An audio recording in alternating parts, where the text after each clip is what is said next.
What's up, guys? This is going to be part one of a multi-part video.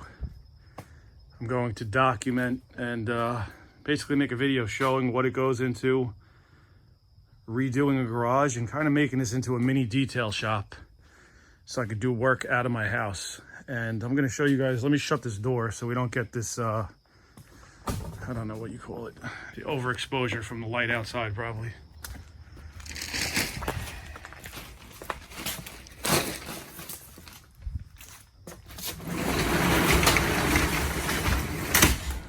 Now we're in the garage. I'll start in this corner right over here where the electrical box is, and I'll show you guys. So it's a two-bay garage, two-car garage. It's got a pretty big loft that they built on the top up there. Not the best construction. These beams that go across are pretty much worthless. Let's see. I'll go over what I did so far, and I'll go over my future plans so I have some sort of order to this video. I had an engineer come over last week, and he did plans to put a large beam, support beam, a power lamb going from the front of the garage over here to the back wall over there. What that's going to do is allow me to remove these lolly columns that are smack dead center in the garage. And detailing wise, I want to have a car right in the middle. If I want all the doors and the trunk and the hood open at the same time, I want to be able to walk around the car and not have any issues. So this prevents me from doing that because it cuts down my garage in half. So I probably got about 11 feet from the lolly column to that wall. So I don't want that. This is kind of the way that my detailing future is going to go. And I want to be comfortable in here. Spend the money, do it right, and just be done. So this is going to get removed. That header up there is going to get replaced with a power lamb that can support the weight of the roof without having to transfer the load down these lolly columns. So we're removing these two lolly columns. Second thing. These are the major things I have to do in here that I can't do myself. Getting a new garage door. This is a small in standard. This is 6.5 foot by 8 foot. This is like an older house, older door. This used to have two identical doors, one next to the other. This is getting replaced. It's going to be an 8-foot door, which is going to go up right to where my finger is. You see that top plate right there where that white wire's on? It's going to be 8 foot high. It's going to be 16 feet wide. 16 foot high, sorry, I accidentally hit stop on the camera. What I was saying is the door is going to be 16 foot wide, 8 foot high.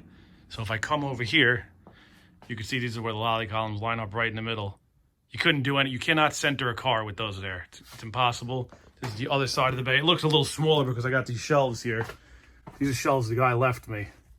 But you can see it's a pretty big garage. And I took my wife's Durango in here. I had plenty of room to fully open the back, walk around it. That car is about 16 foot long, and the garage a little bit bigger than 22 feet long. So give you about 6 feet front and back. There's no problem with the width. I'm not trying to do tremendous stuff in here anyway. It's going to be really cars, motorcycles, a pickup truck here and there. But it has to be a smaller pickup truck, 1500 or 150, something like that. All right, so we got the construction part out of the way. I'm going to paint the floor. I don't know if I'm doing epoxy or if I'm doing regular paint. I'm going to I have a little cheapo surface cleaner I got on Amazon right there. It actually worked pretty good. I did the laundry room with cement. And I have muriatic acid. I have Zep concrete cleaner. That actually worked really well. And I have all the cleaning supplies from detailing. So I'm going to clean this floor really good. I'm going to paint it. And that's going to look a lot better. It's not going to have the porous old concrete and get all this oil and crap out of here. I'm going to do that up on the little curb over here. The garage has natural slope going down. So if I decide to do any washing in here, it will naturally run out of the garage door.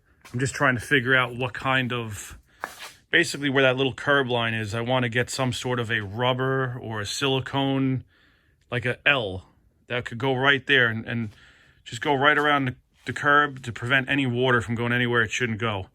I want to do it there, and I want to put some sort of a little, even almost like a flush, not like a speed bump, but something real shallow, maybe like a 1/2 inch high, just to divert the water exactly where I want it to go. I don't want any water going under the shelves over there. I'm going to finish these walls. I'm thinking sheetrock and then a wall board, which is like a very thin plastic. You see it in like kitchens. it's totally waterproof. I'm going to waterproof the wall right up to the ceiling, which is about 8 foot on this side. And then I want to waterproof this back wall. Same thing, right up to where those wires are, the top plate. Make that nice. Now I'm probably going to just use a tarp. I'm going to makeshift something like a curtain. So if I do wash, nothing goes on that side. It's going to be a curtain. I'll just roll it up, roll it back real quick. And I think that'll take care of that. These are just some detailing cards. I got some paint stuff, some metal stuff on here. I have 18. Oh no, what did I get? 18? I think it's 18 or 16, whatever I got. I got those LED lights. The whole garage is going to get LED lighted up all across the ceiling, the wall. I'm going to probably put it on this under edge of the loft. So when I'm doing paint detailing, paint correction, enhancement, I have those lights. And then, of course, I have the Husky spotlights. I got 2 there. I got 1 in my pickup truck to really focus in. And I have a ceramic, or I don't know if it's ceramic. I believe it's ceramic plate natural gas heater. This actually works pretty good. I had my boy Angelo come out last week. He ran hot and cold from the laundry room into the garage. It has a valve on the inside, so when it's really cold, I could turn it off on the inside and open these valves and drain it out. This cold water line flows 10 gallons a minute. It's really, really a lot of water for a house line. Just cleaners. This is just some detail stuff I had in my trailer. Chemicals, sprays, sealants, waxes, polishes, compounds, rubber and vinyl, stoners, glass cleaner, whatever you call it there. I got a bunch of buffs up here, metal buffs, adhesive remover, my ultra cleaner from Gliptone, my favorite degreaser, a whole bunch of Chemex stuff, D-Lime, Red Line, M-Shine. I have Stars and Stripes. Shout out to Bob. It's my people up there. I love Bob. And this is just some other stuff. Now I got to basically get everything arranged, and I don't want to go too far ahead because I'm waiting for the construction to happen.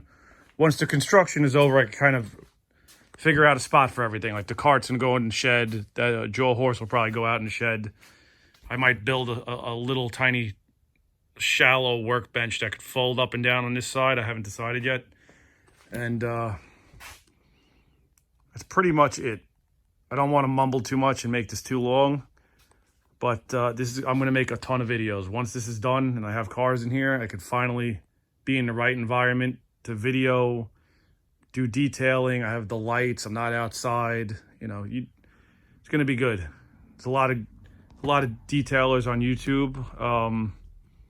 They all do a nice job. And, I've been detailing for a long time and I never had the chance to really film it the right way. So hopefully, I could teach you guys some stuff. It might be a little bit, more real world detailing, not so much do everything correctly for YouTube detailing.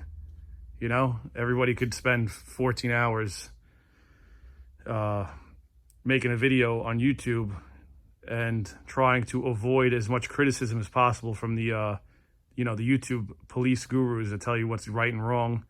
But I'll show you how I do stuff, and I think we'll have a good time making these videos. All right, guys. Until the next one, it might be a couple weeks, a month. I don't really know. I'm just waiting for the contractor to give me the quote and get over here. All right. I'll talk to you soon.